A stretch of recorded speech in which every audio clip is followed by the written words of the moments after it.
সুন্দর ওই জান্নাত, যে নিম্নের জান্নাত পাবে এই জমিন থেকে 10টার সমান পাবে। কয়টার সমান? এ জমিন থেকে 10 গুণ বড় এক জান্নাত।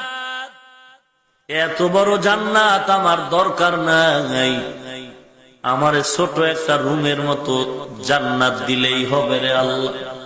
ওরে বান্দা একা একা ঢাকার শহরে চাকরি করে, একটা রুম নিয়ে বেসালার থাকে, এক চুলায় 10 জন পাকায়, এক বাথরুমে 10 জন গোসল করে। যখন বান্দা বিয়া করলো তখন আর তার 10 জন এক চুলায় চলে না, এক বাথরুমে হয় না। আল্লাহর বান্দা এখন চিন্তায় পড়ে গেল, আমার এখন বিবি আসলো, বিবির নিয়ে থাকার জন্য সম্মিলিত সংসার চলবে না, এখন আমার সেপারেট রুমের দরকার। তাড়াতাড়ি কই যায় একটা সেপারেট রুম নিল, বাথরুম আলাদা, চুলা আলাদা।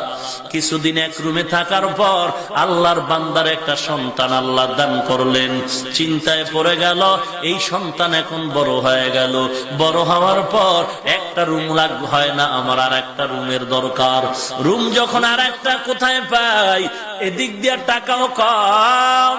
আল্লাহ কয়, ও বান্দা, নাহনু নারযুকুহুম ওয়া ইয়্যাকুম,